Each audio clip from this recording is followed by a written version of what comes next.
నుండి కీర్తనల గ్రంథము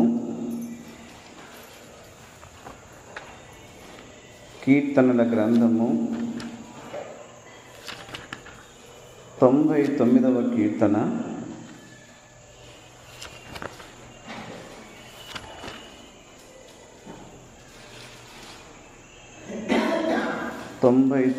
కీర్తన 6వ వచనము. ఆయన యాజకులలో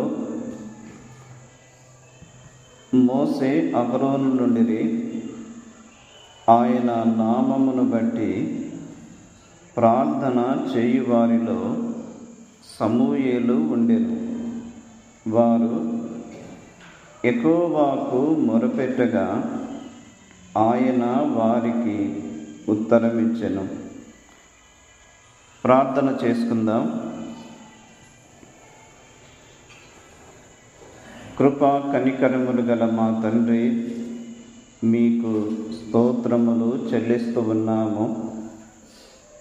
మీ కనికరము, మీ ప్రేమ, మీ వాత్సల్యతను మీ సన్నిధిలో జ్ఞాపకము చేసుకొని స్తోత్రములు చెల్లిస్తూ ఉన్నాము.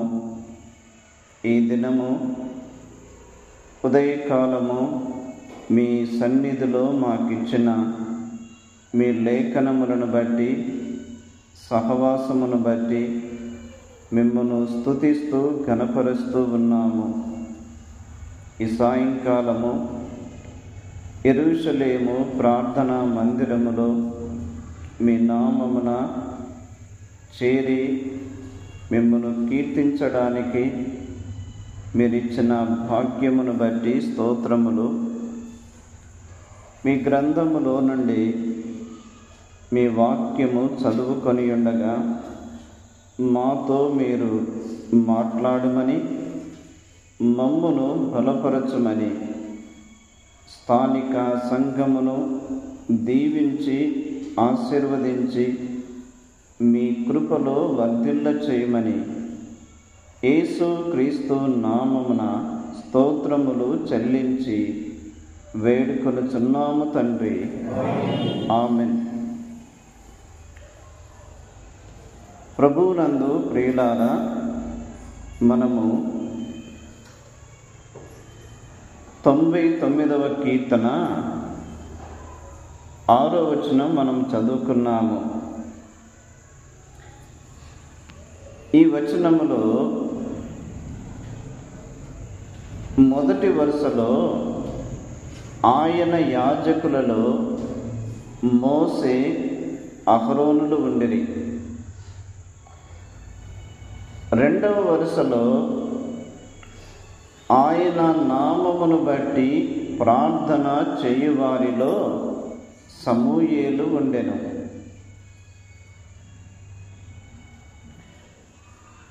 మొదటి వరుసలో ఆయన యాజకులు, రెండవ వరుసలో ఆయన నామమును బట్టి ప్రార్థన చేయు వారిలో సమూయేలు. ఇక్కడ మనము గమనించినప్పుడు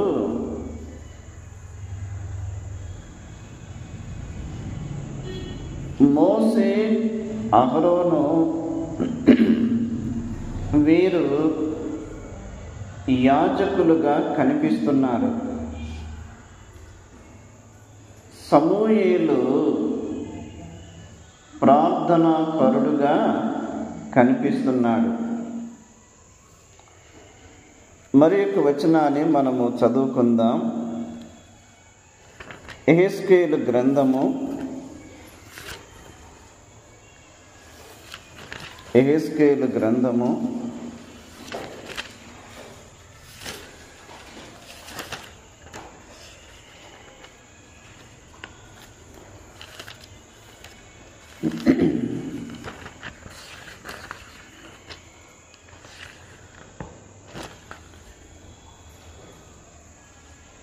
14వ అధ్యాయము యెహెజ్కేలు గ్రంథము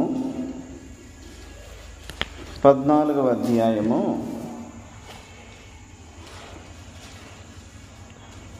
14వ వచనం చూడండి. నోవకును, దానియేలును, యోబును ఈ ముగ్గురు అట్టి దేశములో ఉండినను వారు తమ నీతి చేత తమ్మును మాత్రమే రక్షించుకొందురు. ఇక్కడ ముగ్గురు వ్యక్తులను మనం చూస్తున్నాము. నోవకు, దానియేలు, యోబు. ఈ ముగ్గురు వ్యక్తులు అన్య దేశములో ఉన్నారు. అన్య దేశములో వీరు ఉండినను తమ నీతి చేత తమ్మును మాత్రమే రక్షించుకొందురు. అంటే ఈ ముగ్గురు వ్యక్తులు ప్రభువు యొక్క దృష్టిలో శ్రేష్టమైన భక్తులుగా ఉన్నారు.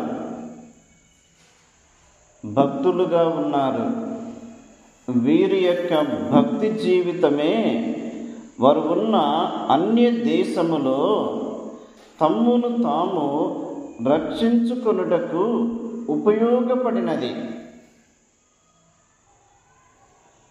అలాగైతే మోసే, అహరోనులు యాజకులు, సమూయేలు ప్రార్థనాపరుడు, దానియేలు, నోవకు, యోబు భక్తిపరులు. వీరి యొక్క జీవితాలలో ఒక ప్రత్యేకమైన గుర్తింపును వీరు కలిగి ఉన్నారు. ఇందులో ఈ సాయంకాలము మనము సమూయేలును గూర్చి కొన్ని మాటలు జ్ఞాపకం చేసుకుందాం. ఆయన నామమును బట్టి ప్రార్థన చేయువారిలో సమూయేలు ఉండెను.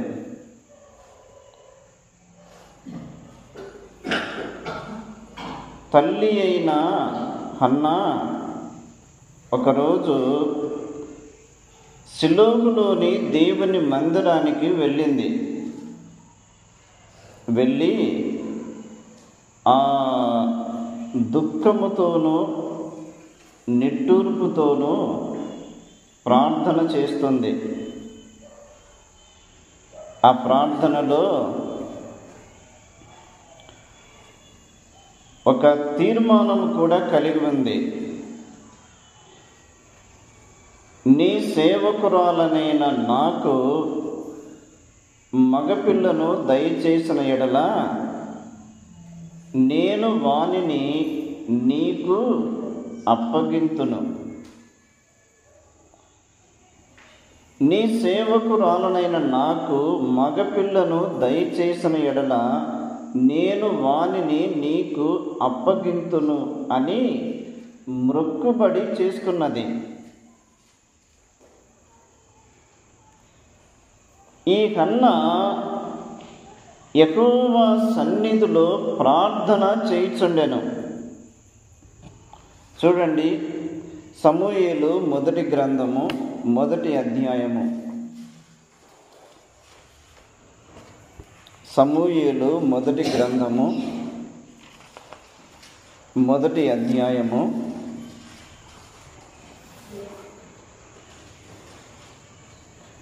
11వ వచనములో ఆఖరి వరుసలో వాడు బ్రతుకు దినములన్నిటను నేను వానిని యెహోవావగు నీకు అప్పగింతునని మ్రొక్కుబడి చేసుకొనెను. ఆమె యెహోవా సన్నిధిని ప్రార్థన చేయుచుండగా ఈమె దేవుని మందిరానికి వచ్చుచున్న సమయములోనే ఒక ఆలోచనతోటి ఒక తీర్మానముతోటి నిశ్చయత కలిగి దేవుని సన్నిధికి వచ్చినది. మనము ఎప్పుడైనా కానీ దేవుని మందిరానికి వచ్చుచున్నప్పుడు, దేవుని సన్నిధికి వచ్చుచున్నప్పుడు మనము ఒక స్పష్టమైన ఆలోచన కలిగి, నేను ఫలానిది ప్రభు యొద్ద నుండి పొందుకోవాలి, నేను ఫలాని విషయములో నేను ప్రభువులో ఎదగాలి, ఇటువంటి శ్రేష్టమైన ఆలోచనలు కలిగి మనము దేవుని మందిరానికి వచ్చి దేవుని సన్నిధిలో వాటిని మనము జ్ఞాపకము చేసినప్పుడు దేవుడు వాటికి ముద్ర వేస్తాడు. ఈమె యెహోవా సన్నిధిలో ప్రార్థన చేయుచుండెను, ఆమె పెదవులు మాత్రము కదులుచూ ఉన్నవి. 15వ వచనం చూడండి. 1వ అధ్యాయం 15వ వచనములో, మద్యమునైనను పానము చేయలేదు, కానీ నా ఆత్మను యెహోవా సన్నిధిని కుమ్మరించుకొనుచున్నాను. ప్రార్థనలో ఇది సిద్ధపాటు. మన ఆత్మను దేవుని సన్నిధిలో కుమ్మరించుట. అన్న హృదయము దుఃఖముతో నిండి ఉన్నది, నిట్టూర్పుతో నిండి ఉన్నది, వేదనతో నిండి ఉన్నది.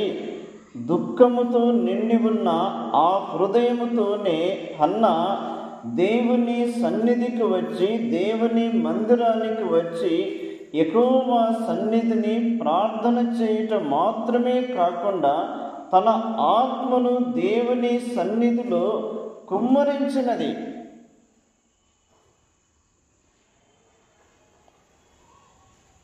దేవుడు ఏం చేశాడు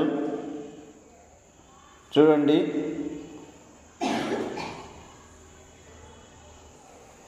19వ వచనములో అంతటా, ఆ మధ్యలో చదువుతున్న, అంతటా ఎల్కానా తన భార్యకు అన్నాను కూడెను, యెహోవా ఆమెను జ్ఞాపకము చేసుకొనెను. ఒక నిశ్చయిత కలిగి, నమ్మకము కలిగి, నిరీక్షణ కలిగి దేవుని సన్నిధికి పరిగెత్తుకొని వచ్చింది. దేవుని సన్నిధిలో ప్రార్థన చేసింది. దేవుని సన్నిధిలో తన ఆత్మను కుమ్మరించినది. దేవుడు ఆమె ప్రార్థన విని ఆమెను జ్ఞాపకము చేసుకున్నాడు.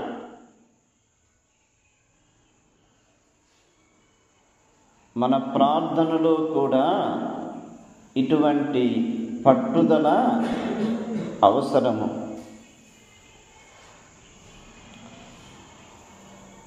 ఈమెలో ఇంకొక లక్షణం ఏమిటి అంటే, ఈ హన్న దేవుని యొద్ద నుండి పొందుకొని దేవునికే ఇవ్వాలని,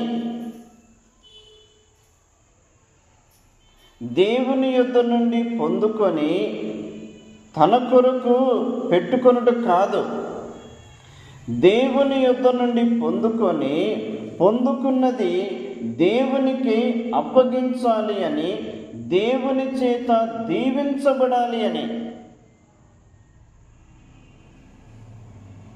దేవుడు కనికరించాడు, జ్ఞాపకం చేసుకున్నాడు, హన్నాకు కుమారుని ఇచ్చాడు. వీరేం చేస్తారు అంటే, ఏటేటా సిలోకుకు వెళ్ళుట, అక్కడ బలి అర్పించుట. ఈ కుమారుడు పుట్టిన తరువాత సంవత్సరమైంది.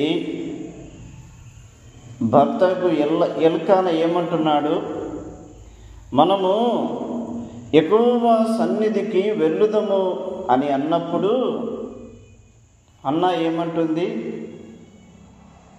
నేను ఇప్పుడే రాను. ఎందుకంటే వాడు యెహోవా సన్నిధిని అగుపడి తిరిగి రాక అక్కడనే ఉండునట్లుగా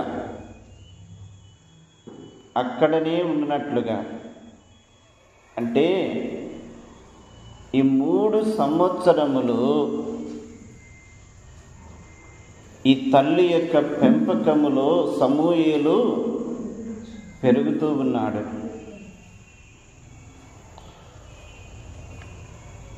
నేను అనుకుంటాను, తల్లి పాలు ఇచ్చుచున్న ప్రతిసారి కూడా ఆ బిడ్డ కొరకు ప్రార్థన చేస్తుంది. ఆ దినాలలో న్యాయాధిపతులు లేరు, రాజులు లేరు. దేవుని ప్రజలకు ఒక ముఖ్యమైన నాయకుడు కావాలి. అటువంటి సమయములో ఈ సమూయేలు పుట్టినందున ఈ సమూయేలును ప్రభు కొరకు సిద్ధపరుస్తుంది. ప్రభు కొరకు సిద్ధపరుస్తూ ఉంది. ఆ 3 సంవత్సరాలు ఈ తల్లి ఆ బాలుని కొరకు ప్రార్థన చేస్తూ ఉంది. ఆ బాలునికి దేవుని యొక్క లేఖనములు నేర్పుతూ ఉన్నది. ఆ బాలుని దైవ సన్నిధిలోనే పెంచుతూ ఉన్నది.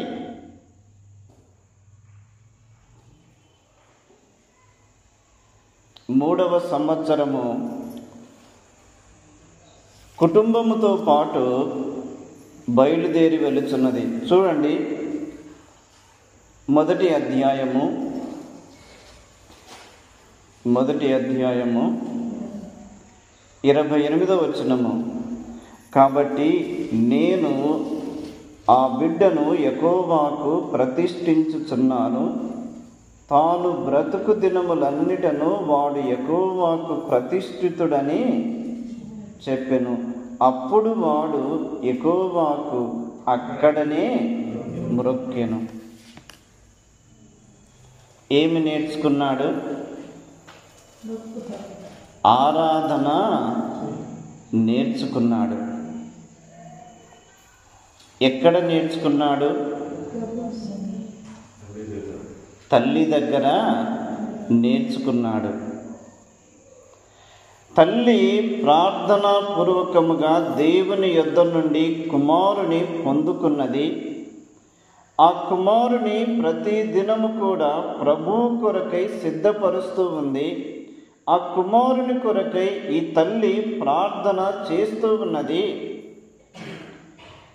ఆ కుమారుడు ఈ తల్లిని మరిచిపోనంతగా సిద్ధపరుస్తూ ఉంది. చిన్న పిల్లలకు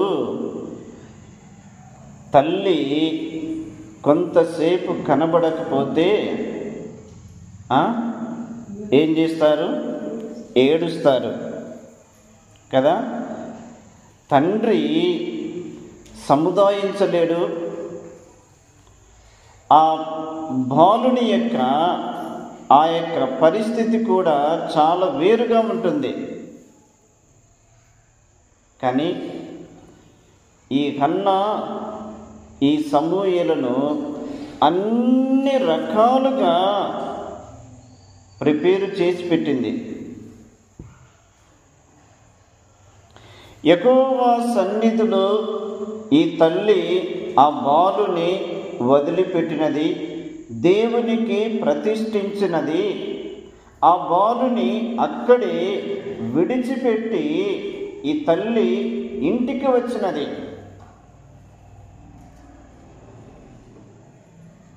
ఈ బాలునికి తల్లి ఏమాత్రము కూడా గుర్తు రాలేదు.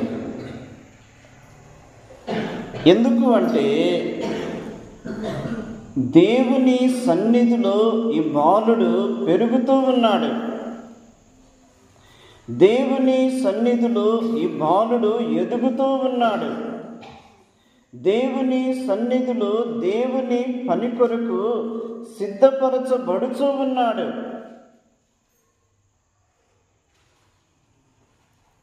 ఈ బాలుడు పెరుగుతూ ఉన్నాడు. ఈ బాలుడు ఎదుగుతూ ఉన్నాడు. ఈ బాలుడు దేవుని సన్నిధిలో వర్ధిల్లుతూ ఉన్నాడు.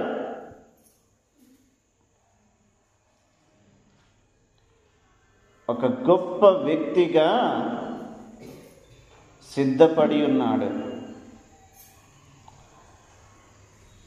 అయితే ప్రియులారా, తల్లి యొక్క ప్రార్థన ప్రభావము ఈ కుమారునిలో నిలిచి ఉన్నది. ఈ కుమారునిలో నిలిచి ఉన్నది.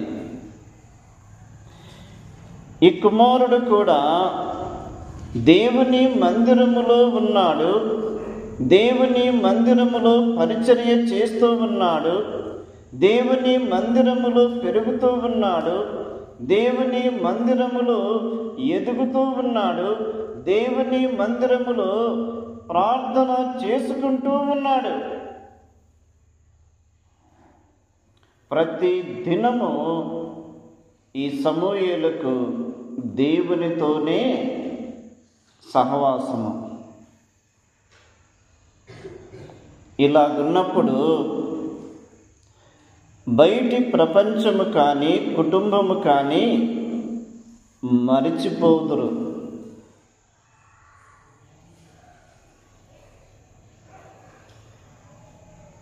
మనం ఆలోచన చేస్తే ఒకసారి ఈ హన్న ఒక సోదరుని అడిగింది అనుకున్నాం. అక్క, నా కుమారుడు సమూయేలు ఎలాగున్నాడు అని అడిగినప్పుడు ఆ సోదరు ఏమంటుంది? నీ కుమారుడు దేవుని మందిరములో పరిచర్య చేస్తూ ఉన్నాడు. నీ కుమారుడు యాజకుడుగా బలులు అర్పిస్తూ ఉన్నాడు. నీ కుమారుడు దేవుని సంగతులు బోధిస్తూ ఉన్నాడు.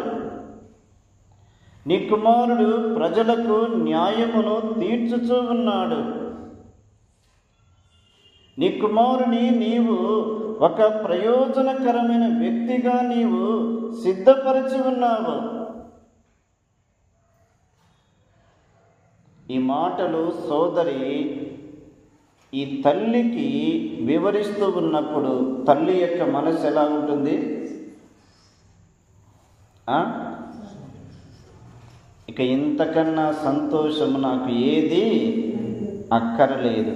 ఒక మాట చదువుకుందాం. 3వ యోహాను పత్రిక 3వ యోహాను పత్రిక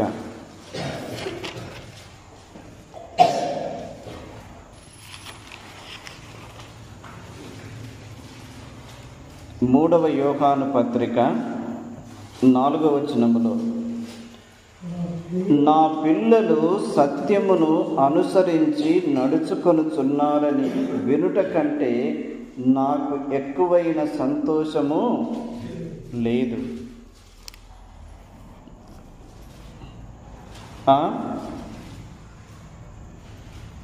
యోహాను గాయకు ఉత్తరం రాస్తూ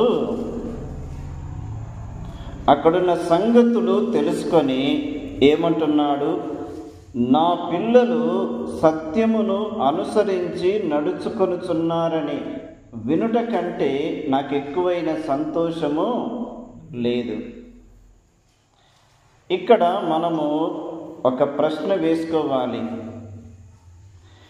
2024వ సంవత్సరములో నేను ప్రభువు యొక్క దృష్టిలో ఎలాగున్నాను? నేను ప్రభువును ఎంత మట్టుకు సంతోషపరిచాను? నేను ప్రభువుకు ఎంత మట్టుకు దగ్గరగా నేను జీవించాను?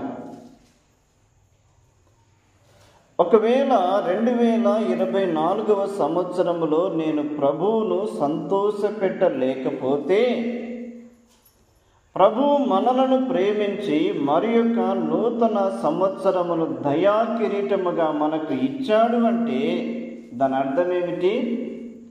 ఈ సంవత్సరములో నీవు నేను ప్రభువును సంతోషపరిచే పనులు చేయాలి. సమూయేలును గూర్చి ఈ తల్లి అయిన హన్నా ఆ మాటలు వినగానే చాలా సంతోషించింది.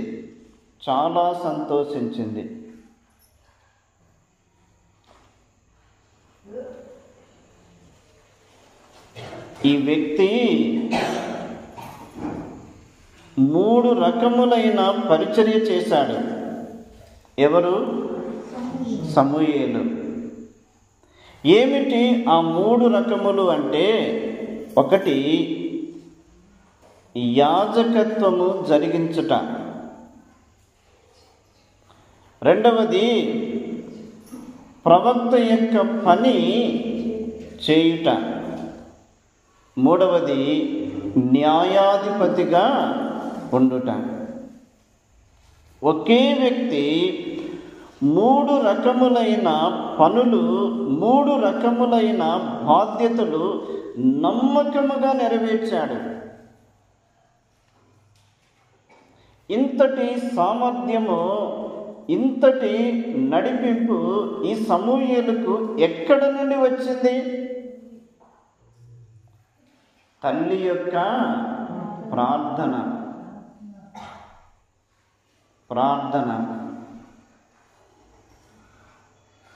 బిడ్డ పుట్టిన నాటి నుండి ఆ బిడ్డ మరణించే వరకు ఆ బిడ్డ కొరకు, వారి కుటుంబం కొరకు ఈ తల్లి ప్రార్థన చేయుట మానలేదు.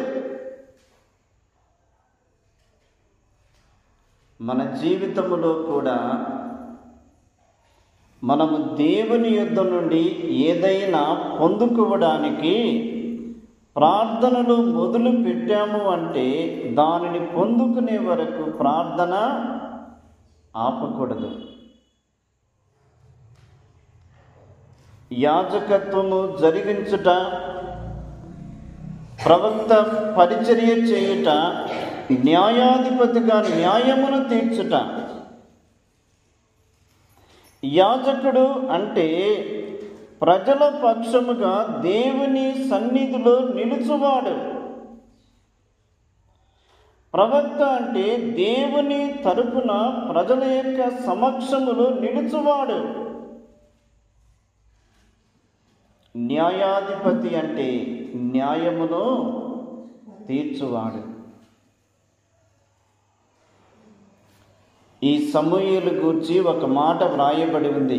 ఏమని అంటే, దాను మొదలుకొని బెయేర్షెబా వరకు సమూయేలు యెహోవాకు ప్రవక్తగా స్థిరపడెను కదా.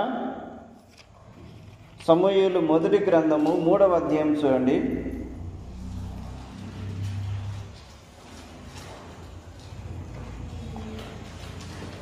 సమూయేలు మొదటి గ్రంథము 3వ అధ్యాయము 19వ వచనములో, సమూయేలు పెద్దవాడు కాగా యెహోవా అతనికి తోడై ఉన్నందున అతని మాటలలో ఏదియూ తప్పిపోలేదు. కాబట్టి సమూయేలు యెహోవాకు ప్రవక్తగా స్థిరపడినని దాను మొదలుకొని బెయేర్షెబా వరకు ఇశ్రాయేలులందరూ తెలుసుకొనిరి.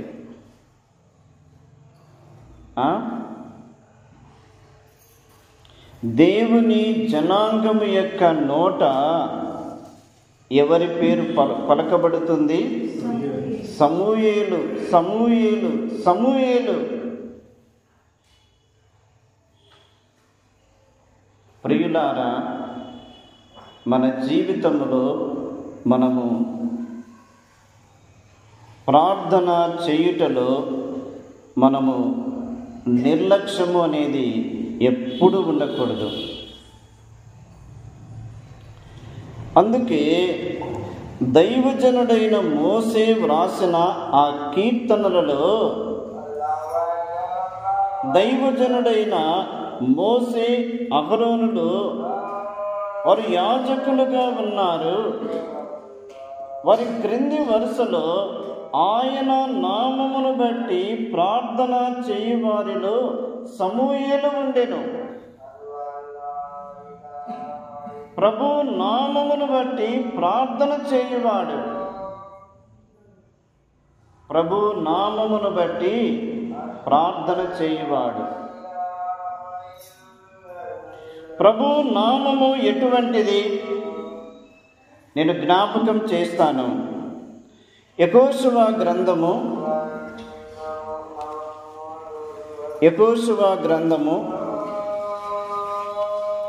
7వ అధ్యాయము. యెహోషువ గ్రంథము 7వ అధ్యాయము 9వ వచనములో ఆఖరి వరుసలో, ఘనమైన నీ నామమును గూర్చి నీవేమి చెయ్యదువని ప్రార్థింపగా. ఇక్కడ ఇశ్రాయేలీయులు అపజయమును పొంది ఉన్నారు. ఇశ్రాయేలీయులు అపజయమును పొంది ఉండగా ఈ కనానీయులను, ఈ దేశ నివాసులందరూ విని మమ్మును చుట్టుకొని మా పేరు భూమి మీద ఉండకుండా తుడిచివేసిన ఎడల ఘనమైన నీ నామమును గూర్చి నీవేమి చేయుదువు. యెహోషువ తన జీవితములో దేవుని యొక్క నామము ఎటువంటిదో జ్ఞాపకము చేస్తున్నాడు. నీ నామము ఘనమైనది, ఘనమైనది.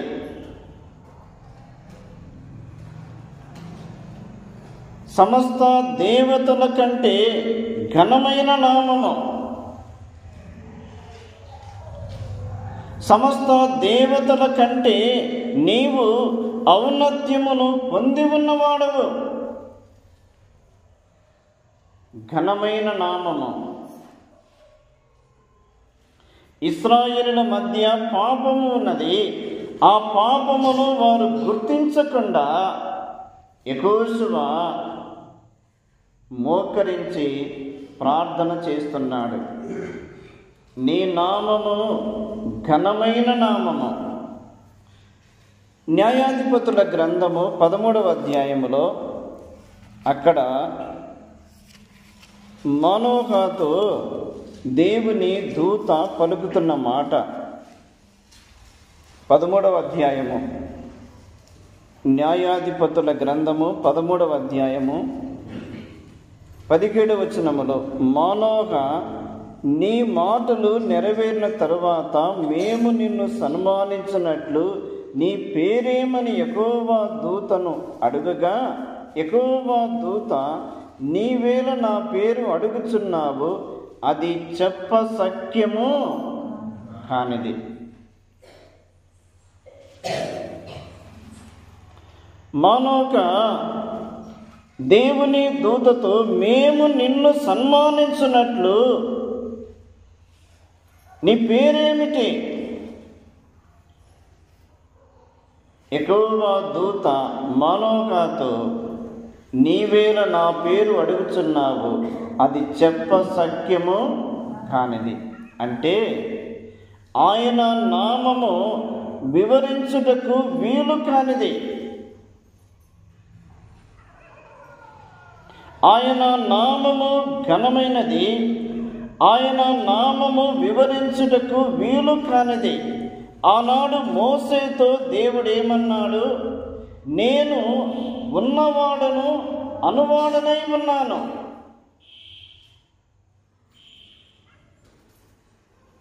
నూట 11వ కీర్తన చూడండి. 111వ కీర్తన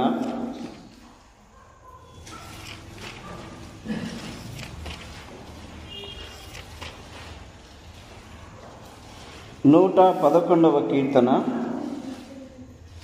9వ వచనములో, ఆయన తన ప్రజలకు విమోచనము కలుగచేయువాడు, తన నిబంధన ఆయన నిత్యముగా ఉండ నిర్ణయించువాడు, ఆయన నామము పరిశుద్ధమైనది, అక్కడే పూజింపదగినది. దేవుని నామము పరిశుద్ధమైనది, దేవుని నామము పూజింపదగినది. అలాగైతే దేవుని నామము ఎటువంటిది అంటే, ఒకటి ఘనమైన నామము. మానవుడు కలిగి ఉన్న నామము బలహీనమైనది, ఎన్నిక లేనిది, ఘనహీనమైనది. లోకములో ఎన్నో రకముల నామములు కలిగిన వారు ఉన్నారు. కానీ ఆయన నామము ఘనమైన నామము, ఆయన నామము మహిమగల నామము. రెండవది, ఆయన నామము వర్ణించుటకు, వివరించుటకు వీలు కానిది. మూడవది, ఆయన నామము పరిశుద్ధమైనది కదా. పరలోకములో స్ఫటికమును పోలిన సింహాసనము ఉన్నది. ఆ మహిమలో సింహాసనము ఉన్నది. ఆ సింహాసనము చుట్టూ జీవులు ఉన్నవి.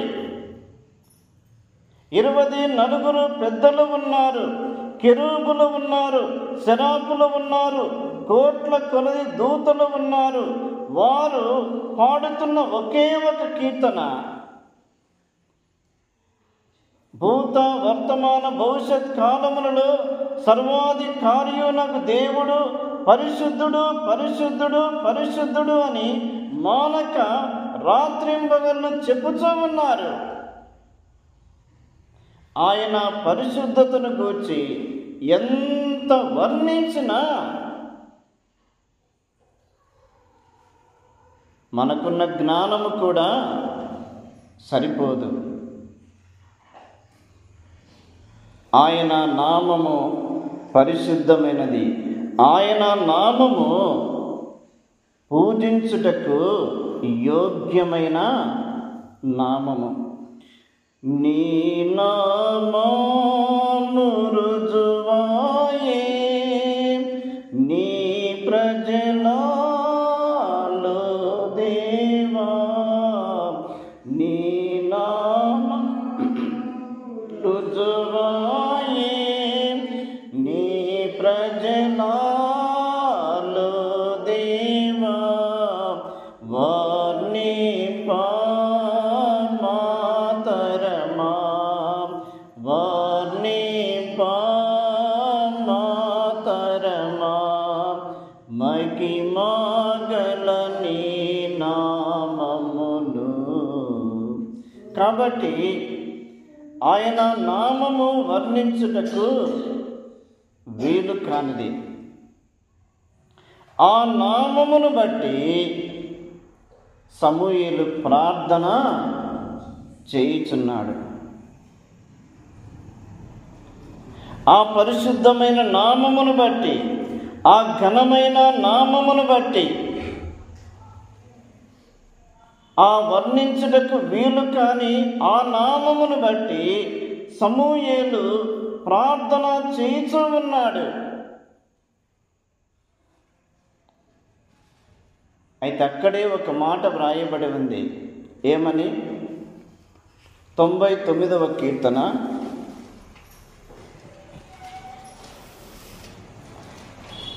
6వ వచనములో,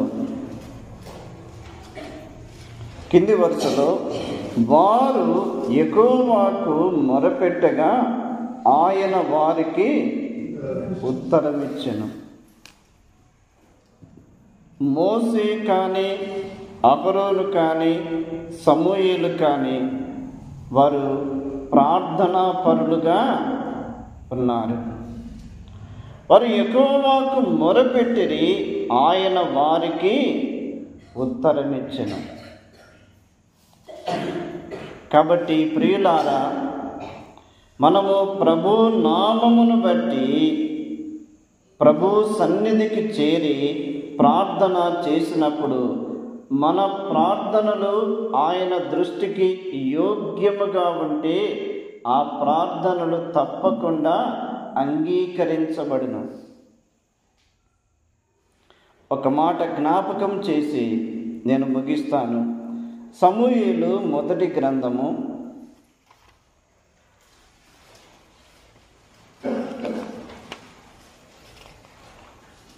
12వ అధ్యాయము. సమూయేలు మొదటి గ్రంథము 12వ అధ్యాయము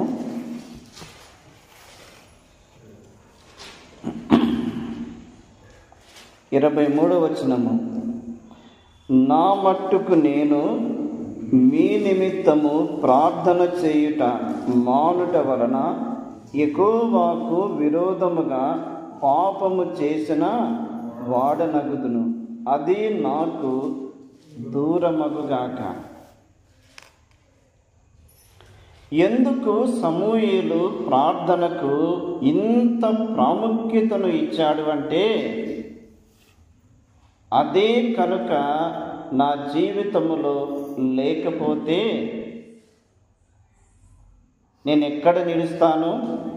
పాపములోనే నిలుస్తాను. ఒక భక్తుడు అన్నాడు,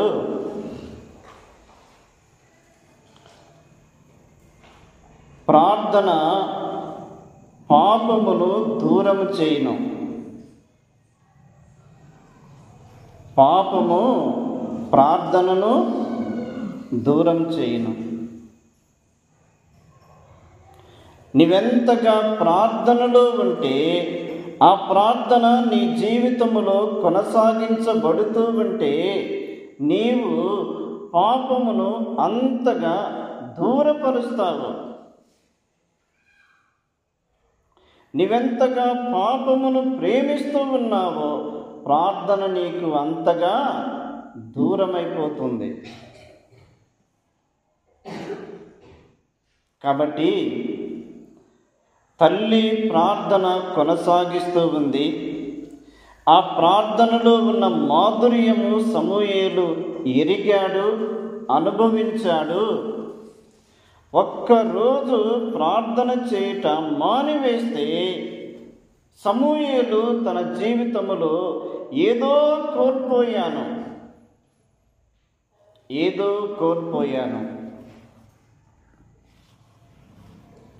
మన జీవితంలో మనము ప్రార్థన యొక్క విలువను మనము గుర్తించాలి. అనుదిన జీవితంలో ఒక్క దినము ప్రార్థన చేయుట మానివేస్తే సాతానుడు దానిని వెంటనే క్యాచ్ చేసి రెండవ దినము కొంచెము దూరం చేస్తాడు, మూడవ దినము కొంచెము దూరం చేస్తాడు, నాలుగవ దినం కొంచెము దూరం చేస్తాడు. అసలు ప్రార్థన మీద ఆ మనసే లేకుండా చేస్తాడు. నీవు ప్రార్థనకు దూరం అవుతున్నావు అంటే నీవు లోకానికి దగ్గరవుతున్నావు. కాబట్టి ఈ రాత్రి కాలము ప్రార్థన యొక్క విలువను మనం గుర్తించి ఆత్మీయ జీవితంలో ముందుకు సాగి వెళుదాం. దేవుడు ఈ తలంపులు దీవించునుగాక.